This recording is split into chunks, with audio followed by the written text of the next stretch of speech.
Welcome back students. This is 12th class and we will start chapter 10 and the name of the chapter is vector. Students इस chapter का जो name है वो क्या है आपका वेक्टर है. यहाँ पर राइट कर लेते हैं. स्टूडेंट्स सबसे पहले अपन बात वैसे तो आप लोगों को 11th क्लास में पढ़ा हुआ है वेक्टर एंड स्केलर. वेक्टर वो क्वांटिटी जिसमें डायरेक्शन एंड मैग्नीट्यूड हो, उससे ऐसी क्वांटिटी को अपन क्या बोलते हैं स्टूडेंट्स वेक्टर बोलते हैं. तो सबसे पहले कुछ अपने पास है vector a quantity that has magnitude as well as direction, यानी ऐसी क्वांटिटी जिसमें मैग्नीट्यूड भी हो और साथ में क्या हो आपके पास डायरेक्शन भी हो. इस तरीके की जो क्वांटिटी है ना उसको अपन क्या बोलते हैं स्टूडेंट्स वेक्टर बोलते हैं, जिसको अपन ए वेक्टर या ए बी वेक्टर वगैरह से अपन क्या करते हैं इसको डिनोट करते हैं. जहाँ पे अब अगर है ना कोई वेक्टर है, मान लो मैंने इस तरीके से एक वेक्टर बनाया ए और ये वाला पॉइंट क्या है आपका बी, तो इसको ना ये वेक्टर जो है ना ये ये एक तरीके का ग्राफिकल मेथड है. ये क्या है, एक तरीके का ग्राफिकल मेथड है जिसमें अपन है ना क्वांटिटी के साथ साथ अपन है ना कोई भी चीज़ है उसकी अपन डायरेक्शन भी क्या करते हैं शो करते हैं. जैसे कि फोर्स है तो फोर्स का जैसे कि मैग्नीट्यूड भी होता है, जैसे 1 न्यूटन 2 न्यूटन या 3 न्यूटन, लेकिन फोर्स को अपन चाहें तो अपन है ना उसमें भी रिप्रेजेंट कर सकते हैं डायरेक्शन के साथ. तो इस तरीके से जो वेक्टर को ये जो मेथड है ये क्या है, एक तरीके का ग्राफिकल मेथड है. तो अगर आपने कोई इस तरीके से कोई वेक्टर बनाया है, ये वाला तो होगा इसका इनिशियल पॉइंट, ये वाला क्या हो जाएगा टर्मिनल पॉइंट या फिर फाइनल पॉइंट. अच्छा, इस तरीके से अगर अपन डिनोट करते हैं तो इसको अपन बोलते हैं मैग्नीट्यूड ऑफ एनी वेक्टर. इसको अपन क्या कहेंगे, मैग्नीट्यूड ऑफ एनी वेक्टर. तो स्टूडेंट्स इस तरीके से आपको ना ये वेक्टर क्वांटिटी है, बहुत सारी क्वांटिटी वेक्टर क्वांटिटी होती है, उनको अपन है ना वेक्टर के फॉर्म में रिप्लेस करते हैं. फॉर एग्जांपल डिस्प्लेसमेंट अगर है ना डिस्प्लेसमेंट एक वेक्टर क्वांटिटी है जिसको अपन वेक्टर से डिनोट करेंगे.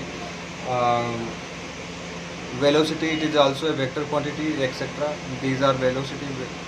ओके स्टूडेंट, अब बात अपन करते हैं पोजीशन वेक्टर. ये पोजीशन वेक्टर क्या होता है. तो स्टूडेंट्स मान लो आपके पास इस तरीके से 3D में कोई डायग्राम, ठीक है, ये अपना ओरिजिन मान लेते हैं अपन.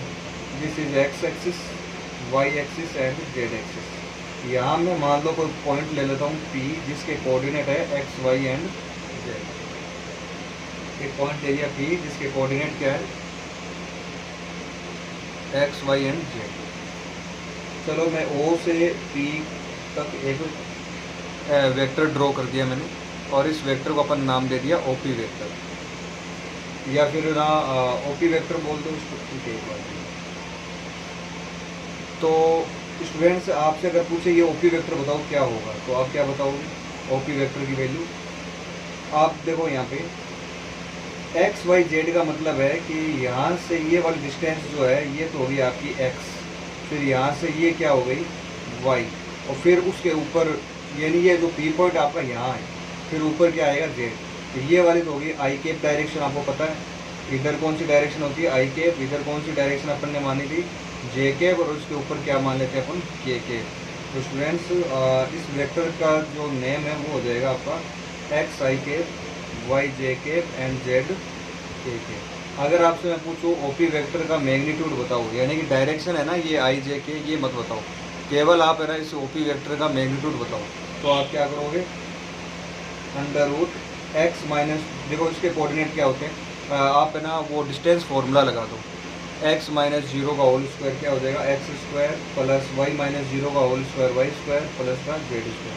तो स्टूडेंट्स ऐसा कोई वेक्टर जिसका ओरिजिन जो है ना ओरिजिन से शुरू होता है, ऐसा कोई वेक्टर जो आपका ओरिजिन से स्टार्ट होता है, ओरिजिन से अगर अपन कोई वेक्टर को स्टार्ट करते हैं तो ऐसे वेक्टर को स्टूडेंट्स अपन पोजीशन वेक्टर बोलते हैं. कौन सा वेक्टर बोलते हैं, पोजीशन वेक्टर. अगर कोई ऐसा वेक्टर है जो आपका ओरिजिन से स्टार्ट होता है तो स्टूडेंट्स ऐसे वेक्टर को अपन पोजीशन वेक्टर बोलते हैं. तो ये स्टूडेंट्स हो जाएगा आपका पोजीशन वेक्टर, और ये आपका पोजीशन वेक्टर होता है ऐसा वेक्टर जिसका इनिशियल पॉइंट ओरिजिन हो, ऐसे वेक्टर को अपन पोजीशन वेक्टर बोलते हैं. ओके स्टूडेंट, ये यहाँ तक तो आप लोगों ने 11th क्लास में भी पढ़ रखा है. अब बात करते हैं अपन डायरेक्शन कोसाइन क्या होते हैं, इसके बारे में आज है ना अपन क्या करेंगे, थोड़ी सी स्टडी करेंगे. तो मान लो आपके पास इस तरीके से मान लो कोई 3D डायग्राम है।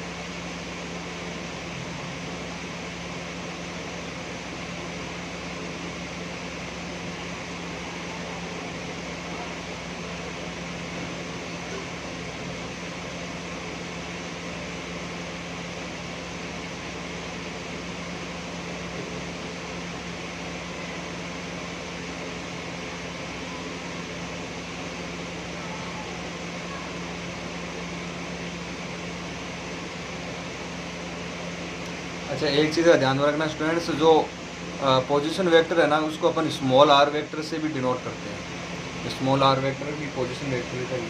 तो ये ओपी के आपका पोजीशन वेक्टर स्मॉल आर से क्या कर दिया, इसको मैंने डिनोट।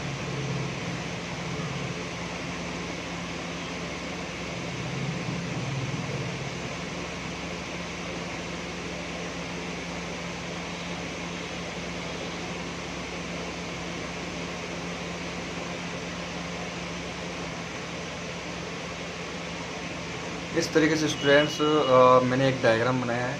कोई रेक्टेंगल मान लो, कुछ भी मान लो इसको। यहाँ आप लोग देख सकते हो कि ये इस तरीके से एक डायग्राम है। ये वाला जो पॉइंट है ना P, इस पॉइंट, ये वाला पॉइंट P है और इसके जो कोऑर्डिनेट है वो आपका एक्स वाई जेड। ये A पॉइंट हो गया, B हो गया, C हो गया, ये आपका ओरिजिन हो गया। और ये यहाँ से लेके यहाँ तक, ये वाला नहीं है, यहाँ से लेके यहाँ तक ये आपका P पॉइंट है ना, ये अपना हवा में। ये वाला जो है ना P पॉइंट, ये क्या अपना हवा में। एक सेकंड रुको, मैं बताता हूँ आपको।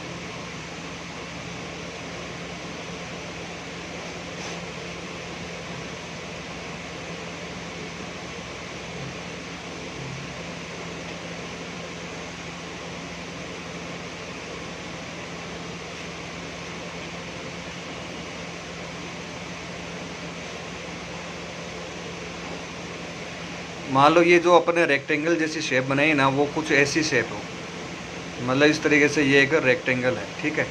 इसमें ना एक बार के लिए मान लेते हैं यहाँ पे, ये तो मान लो आपकी एक्स एक्सिस, या फिर ये मान लो अभी वाई एक्सिस है। और यहाँ पे है ना, ये है ना आपकी क्या है, ये वाली जो एक्सिस है, एक सेकंड रुको,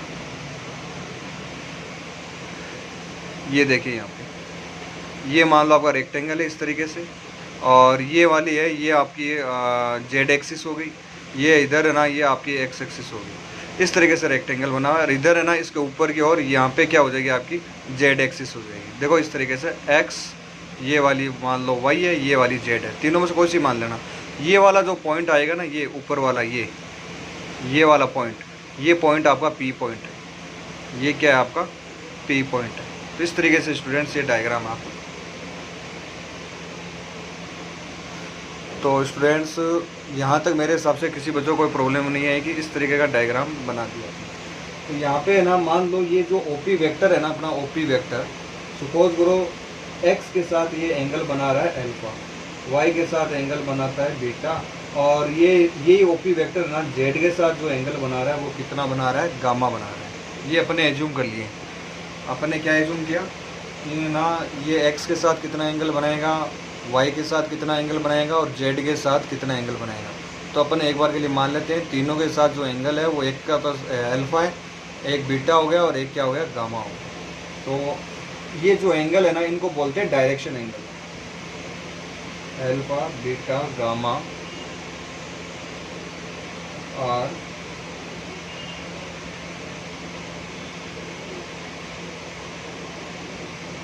अल्फा, बीटा, गामा और डायरेक्शन एंगल।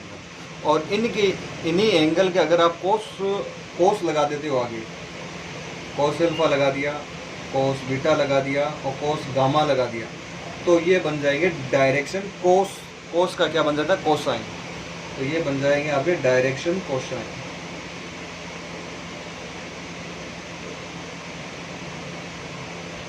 ये स्टूडेंट्स क्या बन जाएंगे, आपके डायरेक्शन कोसाइन बन जाएंगे। तो ये चीज़ आप लोग थोड़ी सी ध्यान में रखना। तो डायरेक्शन कोसाइन क्या होंगे, कोस अल्फा, कोस बीटा और कोस गामा। अच्छा, इसमें अल्फा, बीटा, गामा क्या है, alpha angle with X axis, beta angle with Y axis and gamma angle with Z axis. अब बात करते हैं अपन cos alpha, cos beta, cos gamma की वैल्यू क्या होती है, वो अपने को डायग्राम से समझ में आएगा। तो ओके स्टूडेंट्स, मेरे को ना इनकी वैल्यूज़ फाइंड करनी है। तो एक बार के लिए आप किसी एक की वैल्यू फाइंड कर लो, चाहे आप है ना एल्फा की वैल्यू फाइंड करो, चाहे आप बीटा की कर लो, चाहे आप गामा की वैल्यू फाइंड कर लो। एक वैल्यू अगर आप कोस एल्फा की वैल्यू फाइंड कर ली, या कोस बीटा की कर ली, या कोस गामा की कर ली, तो फिर सारी वैल्यूज़ है ना वो आपकी आ जाएगी। तो स्टूडेंट्स एक काम करते हैं अपन, देखिए, तो अगर आप चाहो कि सर अपन एल्फा की वैल्यू फाइंड करें, तो एल्फा की वैल्यू भी अपन फाइंड कर सकते हैं। तो स्टूडेंट्स अपन एक काम करते हैं, आप है ना इस ये जो पॉइंट सी है, पी को आप सी से मिला दो। पी पॉइंट को अपन ने किस पॉइंट से मिला दिया, सी पॉइंट से। तो ध्यान में रखना, ये वाला जो एंगल है ना, ये आपका एंगल क्या बनेगा, 90 डिग्री बनेगा। अगर आप पी को सी से मिलाते हो तो ये वाला जो एंगल है वो कितना बनेगा, 90 डिग्री। अब आप सोच रहे होंगे कि 90 डिग्री कैसे बनेगा, तो वो चलो मैं आपको बताता हूँ। सपोज करो अपना जो रेक्टेंगल है वो आपका ये रेक्टेंगल है, ठीक है, और ये आपका रेक्टेंगल है। अच्छा, इसमें ना ये वाली जो है ना, ये वाली ये आपकी एक्स एक्सिस है, ठीक है। तो मैं एक्स एक्सिस को पेन से बना देता हूँ। ये आपकी एक्स एक्सिस है और यहाँ ऐसे आपका रेक्टेंगल है। ये वाला जो पॉइंट है ना, ये वाला पॉइंट ऊपर वाला, ये वाला जो पॉइंट है ना, ये पॉइंट आपका पी पॉइंट है। ये वाला पॉइंट क्या है, पी पॉइंट। अब मैंने क्या किया कि पी पॉइंट को सी पॉइंट से मिलाया, और सी पॉइंट का है एक्स एक्सिस भी, यानी कि मुझे है ना इस पॉइंट को इससे मैच करवाना है। तो देखो मैं इसको ऐसे तो करवाऊंगा मैच। तो अभी बताओ मुझे ये वाली लाइन अब इसके साथ कितने डिग्री का एंगल बना रही है, 90 डिग्री का एंगल बना रही है। तो ये आप लोग ध्यान में रखना। तो ये वाला जो ट्राइंगल बन रहा है ना अपने पास, ये वाला जो ट्राइंगल है, ये ट्राइंगल कितना डिग्री का एंगल बनाएगा, यहाँ पे 90 डिग्री का एंगल बनेगा। चलो ये अपना एक राइट एंगल ट्राइंगल बन गया। राइट एंगल ट्राइंगल में देखो जो 90 डिग्री एंगल बनता है, और एल्फा के सामने वाली साइड ये आपकी परपेंडिकुलर है, ये बेस है, और ये क्या है, हाइपोटेन्यूस। चलो मैं कोस एल्फा की वैल्यू फाइंड करता हूँ। कोस एल्फा का फॉर्मूला होता है p b base upon p b b upon h h b and hypotenuse. तो स्टूडेंट्स बेस क्या होगी, ओ सी, और हाइपोटेनियस क्या है, ओ पी। ओ सी की वैल्यू क्या है, एक्स। ओ पी की वैल्यू क्या है, ओ पी क्या है आपका आर वेक्टर है। ओ पी क्या है आपका स्मॉल आर वेक्टर, ये तो है ना ओ पी। मैंने बताया था कि ओ पी को अपन आर वेक्टर भी बोल सकते हैं, लेकिन हमें यहाँ पे क्या लेना है, इसका मैग्नीट्यूड। तो मान लो आर वेक्टर का मैग्नीट्यूड इस तरीके से लगा देते हैं। तो ये मान लेते हैं मैं एक बार के लिए स्मॉल है, इसका जो वेक्टर है वो अपन क्या मान लेते हैं एक बार के लिए स्मॉल है। तो स्टूडेंट्स सॉरी आपको दिखा नहीं होगा, वापस इसको अच्छे से देख लो। कोस एल्फा की वैल्यू बेस अपॉन हाइपोटेनियस। अब यहाँ ना इस डायग्राम में आप ये 90 डिग्री का एंगल है, तो ये वाली बेस होगी और ये क्या हो जाएगी आपकी हाइपोटेनियस। तो बेस क्या है ओ सी और हाइपोटेनियस क्या है ओ पी। तो ये आ गया कोस एल्फा का फॉर्मूला आ गया एक्स अपॉन आर। तो इसी तरीके से आपका कोस बीटा जो है वो बन जाएगा वाई अपॉन आर, और कोस गामा जो है वो बन जाएगा जेड अपॉन आर। ये वैल्यूज होती है कोस alpha, cos beta and cos gamma. ये गामा जैसा लग नहीं रहा है तो इसको गामा जैसा बना देना। तो ये आपके स्टूडेंट्स को ये फॉर्मूले होते हैं कोस alpha, cos beta, cos beta. अच्छा एक बात का ध्यान रखना, बार बार मैं ना ये जो डायरेक्शन कोसाइन है ना, इनको मैं बार बार cos alpha, cos beta, cos gamma नहीं लिखने वाला। मैं इनको अलग नाम से भी डिनोट कर सकता हूँ, और वो अलग नाम से जो डिनोटेशन है वो है l m n. L is equal to cos alpha, m is equal to cos gamma, sorry cos beta, and n is equal to cos gamma. तो एल एम एन बोल दो, चाहे आप cos alpha, cos beta, cos gamma बोल दो, और बात एक ही। अब बात करते हैं, एक रिलेशन है। अच्छा इसको यहाँ तक छोड़ो एक बात। अच्छा एक बात कहो, एल इज इक्वल टू आया आपके पास कोस एल्फा, और कोस एल्फा की वैल्यू क्या आई, X upon R, X upon R. M is equal to क्या आ गया था, वाई अपॉन आर, और एन इज इक्वल टू क्या आया था, जेड अपॉन आर। एक्स की वैल्यू क्या आ जाएगी, एल आर वाई की वैल्यू आ जाएगी एन आर और जेड की वैल्यू आ जाएगी एन, ये वैल्यू जाएगी किसकी, एक्स वाई जेड। अब बच्चों मेरे को एक बात बताओ, एक्स वाई जेड है ना, ये क्या थे, इस पॉइंट के कोऑर्डिनेट थे एक्स वाई जेड, जिनको मैंने अलग तरीके से डिनोट कर दिया। ये जो नंबर आता है ना एल आर, एम आर और एन आर, ये नंबर है ना, इन नंबर्स को बोलते हैं डायरेक्शन रेशियो। ये ध्यान में रखना, इनको अलग से क्या नाम दिया हमने, डायरेक्शन रेशियो नाम दिया। इस नंबर को अपन क्या बोलते हैं, डायरेक्शन रेशियो नाम दिया, क्योंकि ना एक्स जो है सॉरी, ये जो एल एम एन है और ये एल है और ये आपका एम है और ये आपका एन है, तो साथ में डायरेक्शन कोसाइन का भी तो मल्टीप्लिकेशन है, और साथ में आर यानी कि ये आपका पोजीशन वेक्टर भी है, इसलिए इनको क्या नाम दिया, डायरेक्शन रेशियो। तो स्टूडेंट्स डायरेक्शन रेशियो ध्यान में रखना, l r, m r, n r, ये तो होते हैं direction ratio. L m n ये क्या होते हैं स्टूडेंट्स, डायरेक्शन कोसाइन होते हैं। अच्छा एक चीज़ और है जो अभी बुक में नहीं है, आगे आएगा, लेकिन अभी आपको बता देता हूँ। ध्यान में रखना, ये जो तीनों डायरेक्शन कोसाइन जो है ना, इन तीनों के बीच में एक रिलेशन होता है, l square plus m square plus n square equal to 1। यानी कि तीनों जो डायरेक्शन कोसाइन है उनका स्क्वायर करके अगर आप सम करते हो तो वो किसके इक्वल आ जाता है, आपका 1 के equal. Square of direction cosine, the sum of square of direction cosine is equal to 1। अब ये 1 कैसे प्रूव होगा वो देख लो। एल की वैल्यू क्या थी, एक्स अपॉन आर, तो एल स्क्वायर क्या हो जाएगा, x square upon are square plus Y square upon are square plus Z square upon are square. अच्छा ये 1 तो अपने को प्रूव करना है स्टूडेंट्स। नीचे आर स्क्वायर है, आर स्क्वायर आप क्या ले सकते हो, एल से, तो ऊपर बचेगा आपके पास X square plus Y square plus Z square upon are square. Students अभी आपको मैंने ऊपर एक चीज़ बताई थी, ओपी क्या है, पोजीशन वेक्टर है, पोजीशन वेक्टर का मैग्नीट्यूड होता है under root x square plus Y square plus Z square. R क्या है, यहाँ पे आर का स्क्वायर, नीचे ये जो है ना आर, ये वाला आर, ये आर क्या है, पोजीशन वेक्टर तो है, ओपी का नाम ही मैंने क्या रखा था, आर। तो आर की वैल्यू होती है under root x square plus Y square plus Z square, लेकिन आर का स्क्वायर करोगे तो अंडर रूट क्या हो जाएगा आपका, यहाँ से हट जाएगा। तो यहाँ देखो ऊपर तो बचेगा आपके पास X square plus Y square plus Z square, नीचे आर का स्क्वायर है, आर आपका ये है,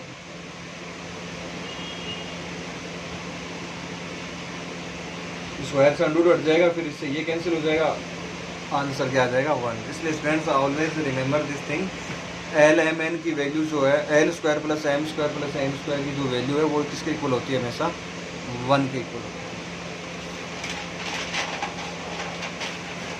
अब है ना बात करते हैं अपन स्टूडेंट्स टाइप्स ऑफ वेक्टर। तो फर्स्ट जो वेक्टर है जीरो वेक्टर, ऐसा वेक्टर जिसका मैग्नीट्यूड जीरो, मैग्नीट्यूड क्या हो, जीरो हो, ऐसे वेक्टर को अपन जीरो वेक्टर बोलते हैं। दूसरा यूनिट वेक्टर, ऐसा वेक्टर जिसका मैग्नीट्यूड क्या है, 1 है, ऐसा वेक्टर जिसका मैग्नीट्यूड क्या है, 1 है, ऐसे वेक्टर को अपन यूनिट वेक्टर बोलते हैं।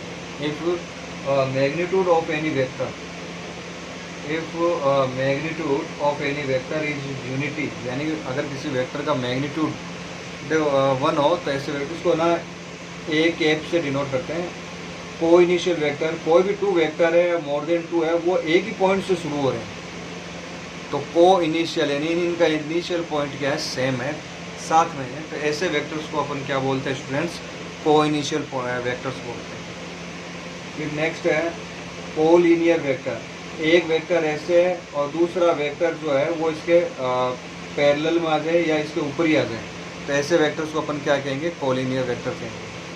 फिर है इक्वल वेक्टर, 2 वेक्टर जो एकदम सेम हो आपस में, ऐसे वेक्टर्स को अपन क्या बोलते हैं, इक्वल वेक्टर। नेगेटिव वेक्टर, अब जैसे मान लो ए बी वेक्टर आपका इस डायरेक्शन में, तो इसका जो नेगेटिव वेक्टर आपकी अपोजिट डायरेक्शन में होगा, और इसको हम किस नाम से जानेंगे, माइनस का ए बी वेक्टर। माइनस का मतलब ये है, अगर आपका ए बी वेक्टर इस डायरेक्शन में है तो ये वाला जो वेक्टर जो होगा ना, ये इधर वाला वेक्टर है, वो आपका इस डायरेक्शन में होगा, यानी अपोजिट डायरेक्शन में आ जाएगा, जिसको अपन है ना बी ए वेक्टर बोल दो या फिर ए बी माइनस वेक्टर बोल दो। माइनस ए बी वेक्टर बोल सकते हैं। तो स्टूडेंट्स अब है ना इसके बेस पे आप है ना 10.1 जो एक्सरसाइज है वो आप लोग कर लेना।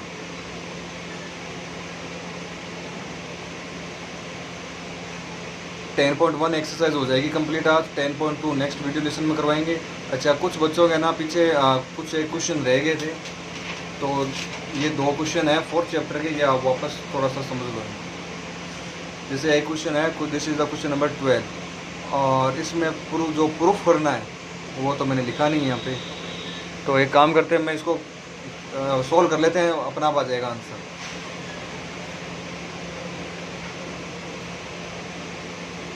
तो सबसे पहले देखो स्टूडेंट्स, यहाँ पे 1 + 1 + 1 प्लस है ना, तो इन दोनों इसके अपन 2 डिटर्मिनेंट्स बना सकते हैं इस तरीके से, x y z x² y² z² 1 1 and 1 plus x y z x² y² z² px2 py 2 pz2। इस तरीके से स्टूडेंट्स मैंने एक प्रॉपर्टी लगाई। इस तरह की प्रॉपर्टी आपको मैंने बताई भी है। ये प्रॉपर्टी नंबर कौन सी है ये आप लोग बुक में देख लेना। इस तरीके से अपन है ना प्रॉपर्टी यूज़ कर सकते हैं इसमें। अच्छा, प्रॉपर्टी यूज़ करने के बाद में अपन आगे बढ़ते हैं। यहाँ तो यार कुछ भी कॉमन नहीं आ रहा, ठीक है, इसको तो ऐसा ही लिखते हैं।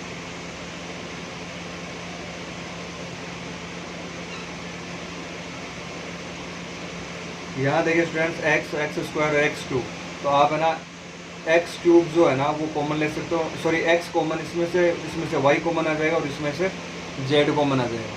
और इस वाले में से यानी कि C3 जो कॉलम है उसमें से p भी साथ में क्या आ जाएगा, कॉमन। तो आपका इस तरीके से p x y और z ये कॉमन आ जाएगा। तो यहाँ तो बचेगा आपके पास 1, यहाँ बचेगा x y z और यहाँ बचेगा x² y² और z का।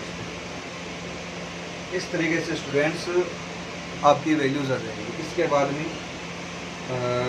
After doing this we will, यहाँ देखो 1 1 1 x y z। तो काम करते हैं, इस वाली जो डिटर्मिनेंट है इसमें एक पहले तो आप चेंज कर देना C1 और C3। तो ये 1 1 इधर आ जाएगा और x y z इधर आ जाएगा, लेकिन फिर भी ये सेम होगा नहीं। चलो ये वाला ट्राई कर लेते हैं। जब भी आप है ना कोई भी 2 कॉलम को इंटरचेंज करते हो तो बाहर किसका साइन आ जाता है, नेगेटिव। तो ये ऐसे आ जाएगा।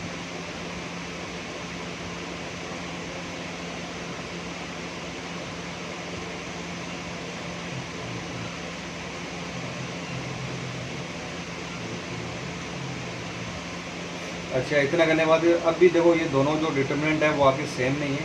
यहाँ x y z बीच में आना चाहिए। तो मैं एक काम करता हूँ, वापस C2 और C3 को आपस में इंटरचेंज करता हूँ।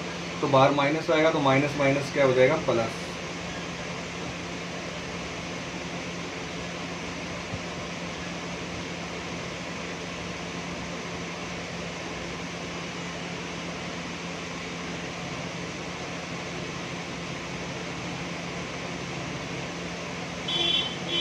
अब आप ना स्टूडेंट्स ये जो दोनों डिटर्मिनेंट है वो आपके एकदम सेम है।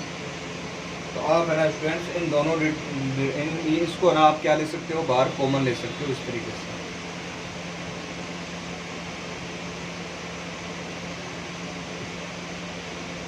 यहाँ पर बचेगा आपके पास 1 + p x y z। अब आपको केवल इस डिटर्मिनेंट को क्या करना है, सॉल्व करना है। तो आपको ना मैक्सिमम जीरोस बनाने हैं, वो मैक्सिमम जीरो बना देना। जैसे कि r1 - r2 और r2 - r3।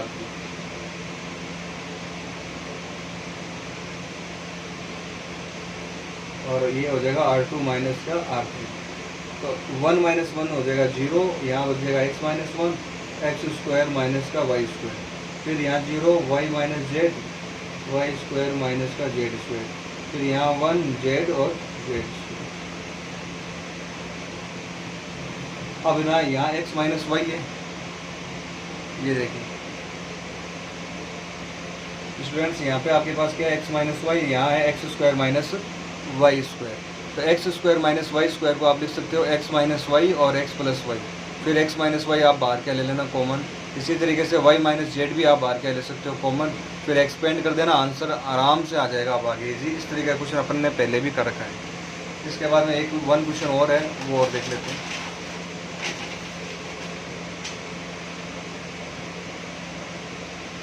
Students this is the question number 90।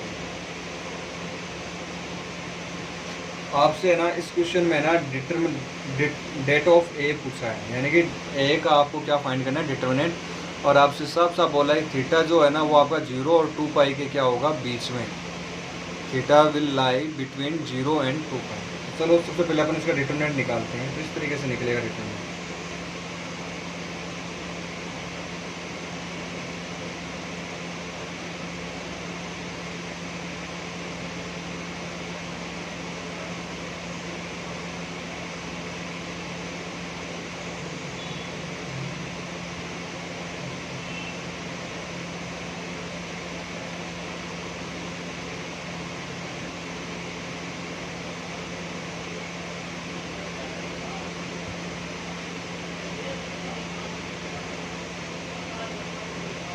देखो स्टूडेंट्स यहाँ पे ये तो आपका सेम आ जाएगा, साइन थीटा प्लस का साइन थीटा माइनस का, ये दोनों कैंसिल हो गए, 0 हो गया। तो ये वाली पूरी टर्म क्या हो जाएगी, 0। आगे वापस आपके पास बचेगा 2 साइन स्क्वायर थीटा प्लस का 1। तो स्टूडेंट ये आ जाएगा आपके पास 1 plus 2 bracket 1 plus sine square theta, ये आपके पास बचेगा। अच्छा, इतना करने के बाद में अब अपने को ये बोला है कि थीटा जो है ना वो दे रखा है आपको 0 और 2 पाई के बीच में दे रखा है। तो मेरे हिसाब से यहाँ तक किसी बच्चों को कोई प्रॉब्लम नहीं। अच्छा एक बात तो, साइन थीटा की वैल्यू कहाँ से कहाँ तक होती है, -1 से +1 के बीच में होती है साइन थीटा। यानी आप यहाँ पे साइन लगा दो कि साइन थीटा की वैल्यू मैक्सिमम कहाँ होती है और मिनिमम कहाँ होती है। तो मिनिमम वैल्यू तो साइन की वैल्यू होती है -1 और मैक्सिमम जो है वो कितनी होती है, +1। आप चाहो तो साइन का ग्राफ चेक कर सकते हो इस तरीके से। आपको याद होगा शायद यहाँ 0 यहाँ पे अपना पाई था और यहाँ पे 2 पाई, यहाँ अपना 1 होता था और यहाँ पे क्या होता था, -1 होता। अब 0 और 2 पाई का जो इंटरवल है, इस पूरे इंटरवल में साइन की सबसे लोवेस्ट वैल्यू क्या है, -1, और सबसे ग्रेटेस्ट वैल्यू क्या है, +1। तो मैं क्या लिखूँगा यहाँ पे, साइन थीटा की वैल्यू जो है -1 और +1 के क्या होती है, बीच में होती है। लेकिन मेरे पास यहाँ पे क्या है स्टूडेंट्स, स्क्वायर। यहाँ पे क्या है मेरे पास, साइन का स्क्वायर। तो अगर मैं साइन स्क्वायर कर देता हूँ तो क्या होगा। तो देखो मान लो ये आपका साइन का ग्राफ है, ठीक है, ये आपका क्या है, साइन का ग्राफ है, साइन थीटा का ग्राफ ये देखो ये। लेकिन अगर आपने इसके ऊपर स्क्वायर कर दिया, इसका मतलब है इसकी सारी की सारी जो नेगेटिव वैल्यू है वो किस में बदल जाएगी, पॉजिटिव में। यानी ये नीचे वाला ग्राफ जो है ना ये आपका हट ही जाएगा, नीचे वाला ग्राफ क्या हो जाएगा, कैंसिल हो जाएगा। ग्राफ आपका क्या बचेगा, केवल यही बचेगा बस। या फिर इसका आगे ये इंटरवल छोड़ के फिर आगे और बनाना पड़ेगा ऐसे ऊपर, यानी ऊपर ऊपर का ग्राफ बचेगा, नीचे का ग्राफ बचेगा नहीं। क्योंकि स्क्वायर करने पे जितनी भी नेगेटिव वैल्यू है ना वो किस में कन्वर्ट हो जाती है, पॉजिटिव वैल्यू में कन्वर्ट हो जाती है। ये तो पता ही है ना सबको, स्क्वायर करते हैं तो क्या होता है, -1 का स्क्वायर क्या हो जाएगा, +1। तो स्टूडेंट्स अब है ना केवल ग्राफ मेरे पास ये इतना बचा। अब इस ग्राफ में मेरे को एक देख के बताओ, लोवेस्ट वैल्यू क्या है, 0 और ग्रेटेस्ट वैल्यू क्या है, 1। तो लोवेस्ट वैल्यू 0 और ग्रेटेस्ट वैल्यू क्या होगी, 1 हो। इतना करने के बाद में साइन स्क्वायर थीटा के साथ में प्लस में क्या है, 1 है। अब मैं ना 1 क्या कर सकता हूँ, सब जगह ऐड कर सकता हूँ। 1 और 1 कितना हो जाएगा, 2। फिर है ना इस पूरे को 2 से मल्टीप्लाई करना है, तो मैं भी ना सबको क्या कर दूंगा, 2 से मल्टीप्लाई कर दूंगा। और ये किसके इक्वल है, डिटर्मिनेंट ऑफ ए की। यानी डिटर्मिनेंट ऑफ ए का जो इंटरवल है, वैल्यू है, वो 2 और 4 के क्या आ सकती है, बीच में आ सकती है। ये आपका आंसर है। और ये वाला ब्रैकेट यूज़ करना है, स्मॉल ब्रैकेट यूज़ मत कर लेना। तो स्टूडेंट्स 10.1 जो एक्सरसाइज है इसकी पूरी कंप्लीट थ्योरी पढ़ लेना। 10.1 जो एक्सरसाइज वो कंप्लीट कर लेना। 4th चैप्टर में अगर फिर भी कोई क्वेश्चन में प्रॉब्लम हो तो वो मुझसे पूछ लेना। नेक्स्ट वीडियो लेसन में मैं 10.2 स्टार्ट करूँगा। अब मैं ना एक बार वो जो है ना डिफरेंशिएशन इंटीग्रेशन वो नहीं करवा रहा चैप्टर। पहले आपको मैं ना 10th 11th 12th और 13 पहले मैं ये 4 चैप्टर करवाऊँगा, क्योंकि वो वाले चैप्टर है ना थोड़े से कन्फ्यूजिंग हो जाएंगे वीडियो लेसन में। अब लॉकडाउन नहीं खुलेगा पूरे साल तो करवाने ही पड़ेंगे, लेकिन अपन पहले वो करवा लेते हैं। Thank you, have a nice day.